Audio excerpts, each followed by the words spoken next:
musicians or entertainers of any kind, and we were both the oldest children in our families, and so it was a different process because we had to forge the way. And so some of you might be in that situation too, where you don't come from a family that inspires that. So I did training in keyboard playing and that kind of thing, and I liked singing from when I was really young. And I think one of the things that I can say the most is that doing as much as you can in anything that's related to what you're doing is important. So I liked public speaking, I liked singing, I liked musical theater, I liked acting.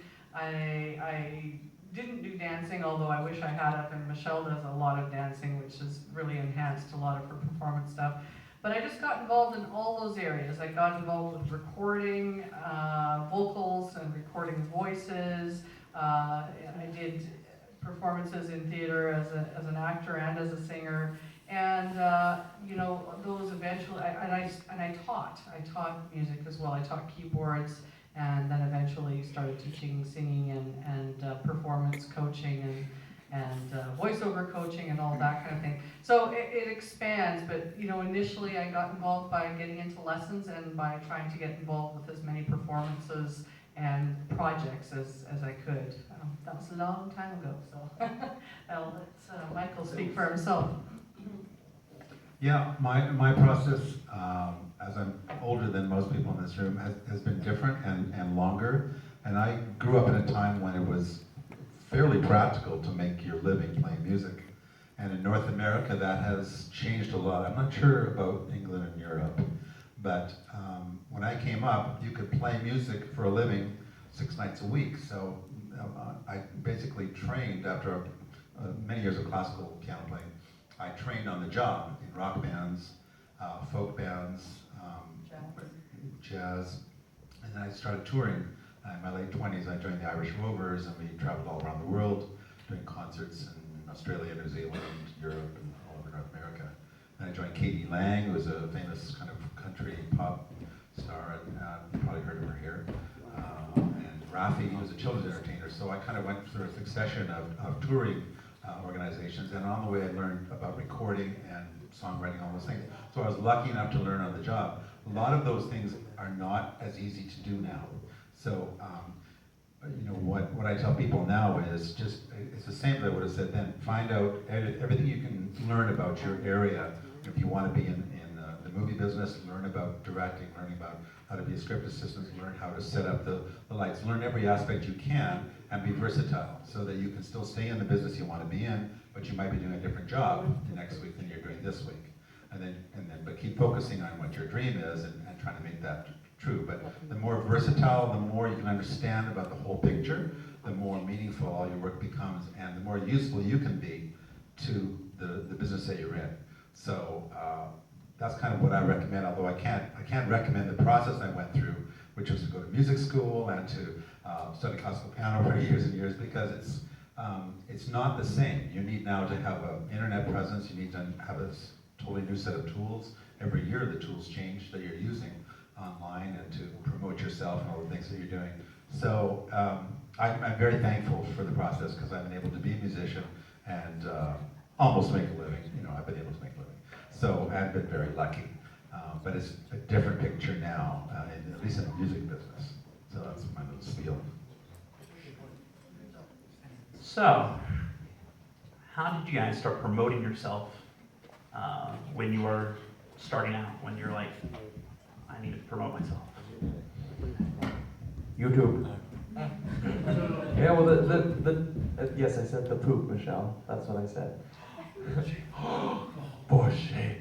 No, well, I guess the big thing to kind of add to what you said is that, the industry's completely changed with the internet. It used to be that there was no other way for your work to be heard, for your music to be heard, if you weren't on the TV and the radio and you needed people getting you there. Now, everybody has a computer in their house. Whereas before, everyone had a TV, everyone has a TV and a computer. Everyone can look up anything that you put out there. Problem is now, there is so much out there that you have to rise above, or just be noticed, by people. So content is important, the quality of content is important. being unique or kind of having your own unique thing. But there's some luck involved too. But mostly I would just say you need to make sure that you consistently promote yourself. You want people to know what you can do. And the way I promoted myself primarily was YouTube. Initially I started on DeviantArt just doing drawings and for fun. And in fact, the first song that I wrote in the Brony fan, I'm Proud to Be a Brony, I uploaded to DeviantArt. Because DeviantArt doesn't allow you to upload music, I wrote a Flash program that I put the song on that I uploaded to DeviantArt. And it was a really rudimentary player. And then someone made a video of it and put it on YouTube. I was like, wow, why didn't I do that? That would have been simpler. It would, but I figured, people know me from DeviantArt, so that's where I'll put it. Yeah, and now I'm a YouTube thingy. So I did more on that. A YouTube thingy. So yes.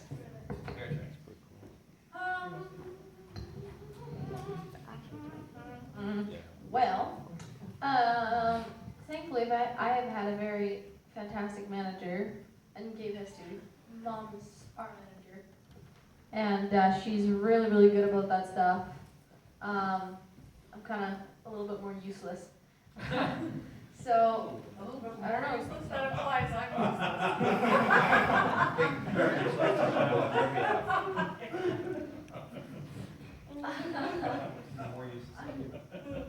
So, I don't know, I'd say, What was the question?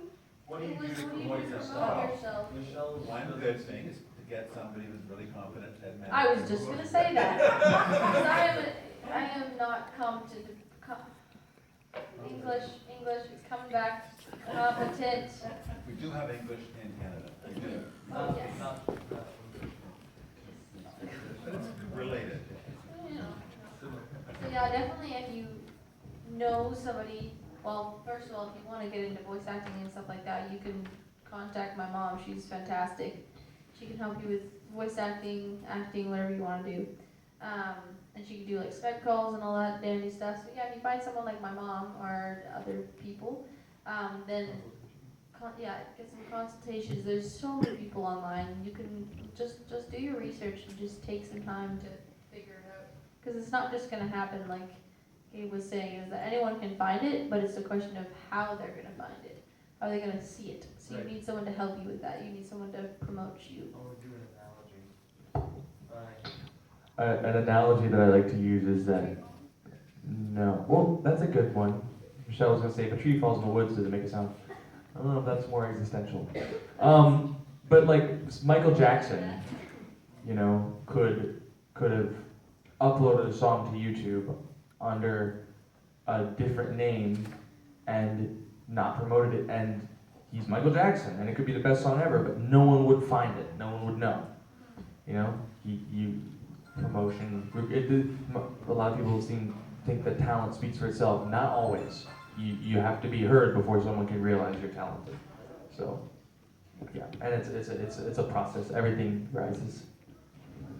I think, to add what both of them have said, marketing is probably one of the most important things that you need to know if you're going to be in the entertainment industry, or any industry where you are basically self-employed or looking for your own work. But that is very much true of the entertainment industry. And if you can take courses, which of course now you can even online, you can take free courses, or you can go to the library and get books, or watch videos on YouTube for just about anything, and just really do your homework on current marketing strategies, and particularly utilizing social media is something that's extremely important. If you are doing things as an independent artist of any kind, that is the number one thing outside of your art that you really need to realize is important and to take the time to learn.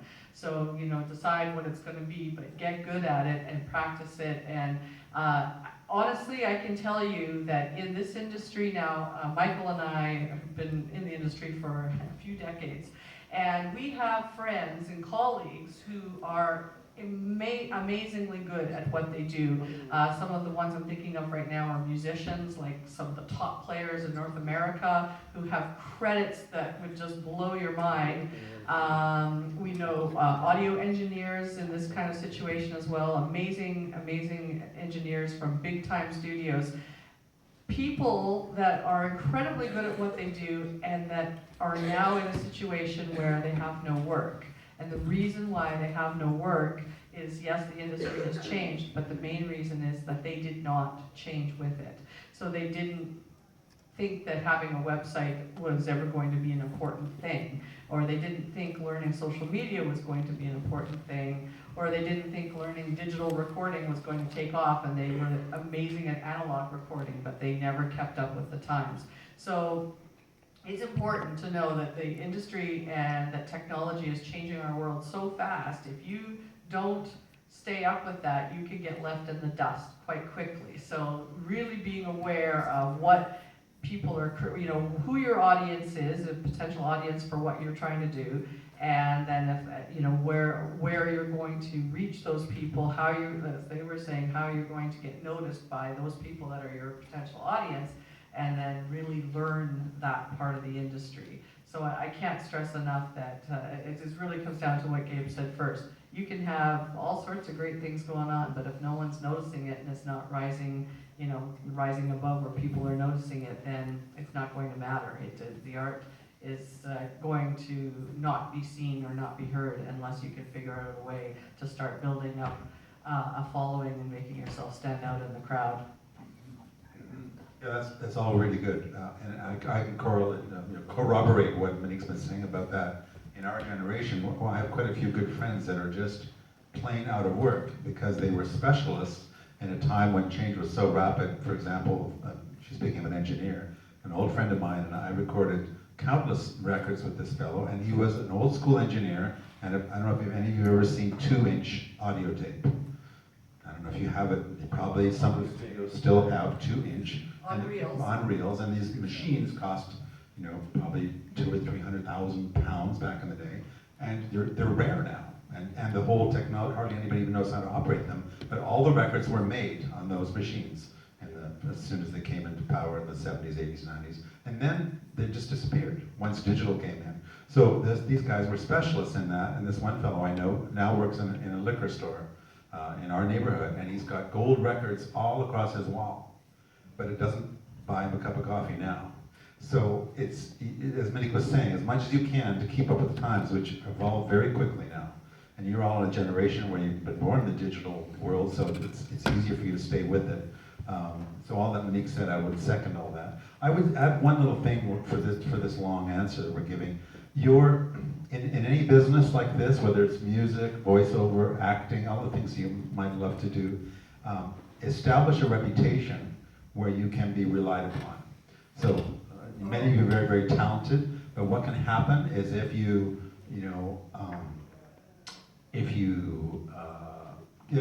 get known for being late for work, or for not always doing your best, or having a bad attitude, or not cooperating with others. A lot of it's just how you work with people. And so building a reputation is why you get called again for the next job. So in this business, it's rare to have one job. Michelle has been very fortunate. She's got a job with a great, what we would call a great gig. My Little Pony's a great gig, but it's still a finite gig, and it might only go for 20 or 25 seasons, maybe only, it might only go for 7. Most series don't go that long, She just did a series on TV, this Strange Empire. We all thought, oh, they'll renew this. It's so great. She worked the whole summer long. Every year we drove to, every day we drove to. 6 months. It was 6 months of work, and we thought, this is going to go on. It's so good. Everybody loves this. The critics loved it, and so we're waiting months and months. Oh, they're going to renew it. Nope, they did not renew it. It's gone. It's over. Unless someone should pick it up. So the business is like that. You have to be adaptable. You have to be aware that one job is finite. It will last so long, and then you've got to work on something new. So anything you can do to keep your reputation intact. If you say you're going to do something, do that. Cooperate with others, keep your contracts, do all those things that enable you to develop a reputation where people will speak highly of you. So that's just one thing to add. Well, thank you. Do you think it's important to prepare or train your abilities before building a demo tape to then throw it out there? Well, I think that answer is dependent on the person. I know people who have done extensive training at their craft, and that has contributed greatly to what they're able to do. I also know people who, like Gabe, for example, who has no training and is just, no, I'm serious, formal training. In terms of as a singer, he's a great singer. He has high-level professional singing abilities that have nothing to do with having ever taken singing lessons or gone to school for that. He's got a ton of experience and he's got a ton of talent, and it's just he hasn't needed that kind of training. But there are other people who will go through and train like crazy, like they're professional students that have been training for years and years, and that can work for them too. So I don't think there is one answer for that. But I will say, very briefly, that in the entertainment industry, very rarely is a formal education going to be the thing that gets you the gig. It might be the thing if it's a tie, it might be a tiebreaker if it's between two people, but almost never do we say, do you have a degree in vocal, or do you have a voice degree, or a piano degree, or an audio engineering degree, any of those things, or an acting degree, any of them. We very rarely cast people because they have training, or offer them work because they have training. We do it if they have the level of ability that we want to see, and that there's someone we want to work with because of what Michael said, that they have a great attitude and a great work ethic.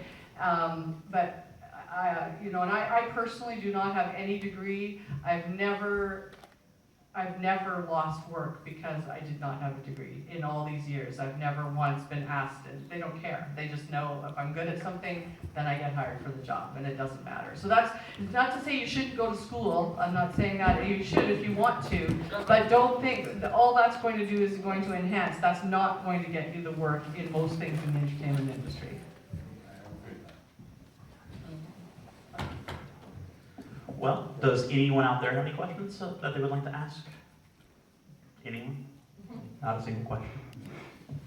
Well, I can go. Yeah, we can't answer them all. I can expand on that if not. Yes, go ahead. Thing is, I have an ambition to become a cartoon writer, and I'm trying so many different things. I'm trying writing to the studios, I'm trying sending them emails and that, but I'm either getting replies or nothing. I wouldn't mind being a voice actor either, because I believe I can do big montage if you just give me a chance to do so. Right. So it's been you had a busy day, I could just take over. Well, actually you've highlighted a couple of important things in what you just asked, which is how do you navigate the system to follow? So you said, did you guys hear what he was saying? Okay, so how do you navigate the system? That's really important. And unfortunately, there's no easy answer to how you navigate the system, because it's not like an occupation where you go, okay, to be a doctor, I need to get this degree, I need to, do my practicum here, I need to, there's a very sort of specific avenue that you have to go down to do that. In the entertainment industry, there's a million avenues that go in different places, and there's no manual. There's no easy way to go, this is how I get to that end. But I guess there's two really important things to say about that. One is that you do have to identify what your goal is, and because there's so many goals, and there's so many roads to each one. So for example, in singing, a lot of people think that if they want to be a singer, that they have to get specific vocal training, and usually what they think they need is traditional classical training. And the reality is that traditional classical training will be great if you want to be an opera singer, but it's not going to work so well for you if you want to be a pop singer or a jazz singer or a rock singer. Even within that, I want to be a singer. Okay, what kind of singer do you want to be? Because the road could be vastly different depending on what kind of singer. Or if you want to, sorry, what was the first thing that you said? I'm trying to be a cartoon writer. A cartoon writer. I just don't know what I'm doing wrong. Right. So, okay, so a cartoon writer, and I actually couldn't advise you on that, but what specifically what to do, but what I would advise you to do is to, like Michelle said, consult with people. That is a great way. So find someone who is a cartoon writer who will allow you to book a consultation with them. So, you know, and the world of Skype, as she mentioned, will open that door, because before it might have been, okay, I've got to find someone that lives in my city to do that. Now you can find someone in another city or even in another country, another continent, as long as the industry works in a similar way where you're looking. But find someone who's doing what you're doing who will consult with you. So that's what I would recommend. Or figure out if there's a place where you can apprentice. So what do you call that when you, what did you say? An internship? An internship, that is the exact word I was looking for, yes.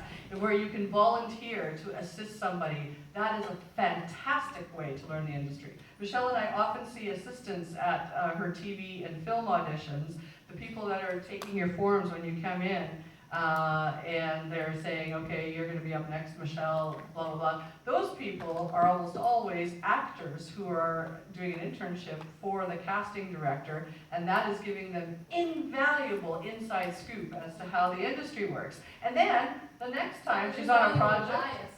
For that, with that casting director too. That's right, an invaluable bias with that casting director, because they're often the readers in the room where they're reading the other characters, and then the casting is like giving them a chance over and over again to audition for the casting director.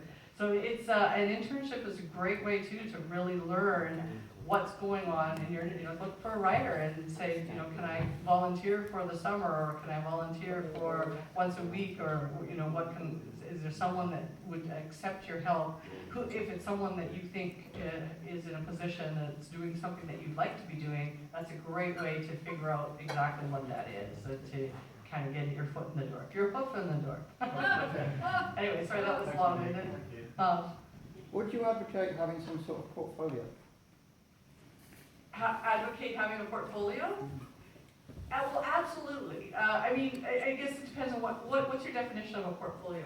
Well, it could be anything from, for cartoon writing, I presume you have different types of writing that you've done, or examples, or in your case, I suppose it would be previous jobs, experience, or things that you've done that maybe didn't get paid for, but you've done in your spare time that you can show video of, or audio clips of. Absolutely, yes.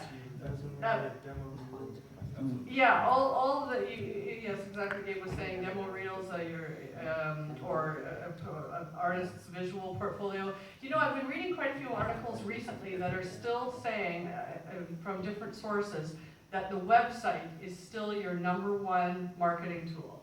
Well, you can put anything on the website. I'd say that's why a website is your #1 marketing tool, because you can tailor it to be exactly what you want to be out there.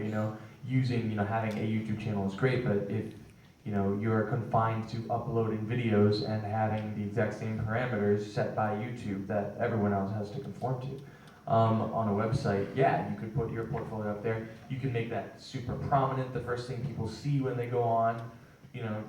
Basically your own personal space. Well, and it can be like your clearinghouse of, it's got the links to all your other things. So it's that, so a lot of times when you're talking to somebody and you're thinking, okay, they ask for a sample of your work, or you want to tell them that there's a place to go see your work, and should I tell them about my Facebook page, or should I tell them about my YouTube channel, or about this? If you have a good website, you should be able to send them there, and they should be able to have links to everything, even if it doesn't all live there. Michelle and Gabe both have new websites right now, actually, that we built with the extreme help of this IT expert over here. And if you go there, so there's michellekreever.com and blackgriffin.com or gabrielcbrown.com, at least the same place. You will see reels, demo reels of the various things that they do, acting and comedy and And then when you go there, you'll also have a link to their YouTube channels, to their Twitter, to Facebook, all the social media. You'll see photographs, contact information for how to get a hold of them. So, and that would, a portfolio would be a great place, a website would be a great place to have a portfolio live as well. Yes. So before the website, we particularly the YouTube stuff. How do you have these hints of tricks you use to promote yourself on the sort of social media side? Yeah, that's a fantastic question, because it's tough to promote yourself if you don't have an audience to begin with, right? It's tough to promote to people, if there's no one following you. Like what I use now is, you upload a video on YouTube and your subscribers will see it. But I have multiple, what am I looking for? Social media presences, accounts, online, and I will promote on all of them. If I put out a new song, I'll do a cover art for it almost always. I'll upload that cover art to DeviantArt with a link to the song, say new song's out, link to the song, yada yada yada. And then I'll tweet about it, and I'll tweet about it for several days, because you can be following someone, but you're not going to keep up with every tweet that they tweet. And if they say something, when you're watching a panel or watching a TV show or sleeping or something like that, you're not going to see it. So it doesn't, in my experience, it doesn't really annoy people that much if you tweet about the same thing multiple times, if you just keep it interesting, if you mix it up a little bit so it doesn't seem like spamming.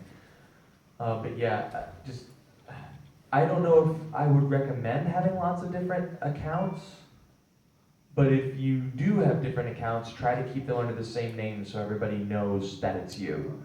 And then, just push to all of those accounts and tell people that and try and, eventually, it takes time, but if what you're putting out is something that people want to see, you will build a fan base. It's just, you will, but it does take time. Promotional time. And actually, sorry, did you No, want to no, say I something? Do you want to? I want to say something. Question is, will my brain let me? Did you want to have a nap? I close my eyes for like 10 seconds. How many of you guys have experienced jet lag? So you know what that's like, right? Where you just Do you want to have feel completely like you're sedated. You just I don't drink coffee. Apparently that helps, but I would never. I'm afraid if you ever start drinking coffee. Neither of them drink coffee. I'd be afraid if I you have ever enough started. sugar today, so now I'm just like. I can suggest a full English, it does wonders.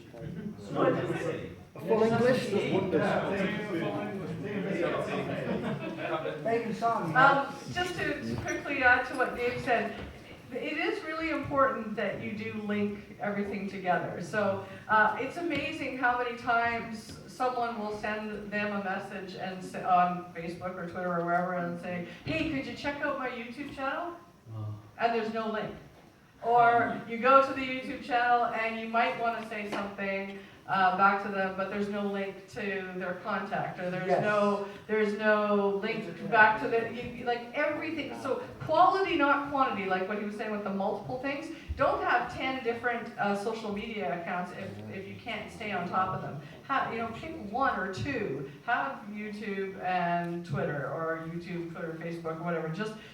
But make sure that you're on top of those. Make sure that your YouTube comments actually has some contact information, your description, and your profile, that it's complete, that you have photographs, that you have ways that people can reach you and start identifying with you. Wow, you just got chocolate on the table. What a nice daddy. Go ahead. Can I just check something? I'm just curious about the relationship between a performer and their agent or their manager. Just can you talk a little bit about that? Because my son's an actor, does parts, films and bits and pieces, but they're getting the balance with keeping the reputation strong, not upsetting people, but not even going into the stalker pile and being very difficult. It's just how you manage what sort of expectations you're supposed to have of an agent and how that all works, really. So I just want to make sure I understand your question correctly. So your son's an actor and does some film and TV work. Yes. Okay, and he has an agent already, or He he's does have an agent already. Yeah. And I suppose it's about expectations of that agent is what Okay. I'm particularly interested in. How you balance pushing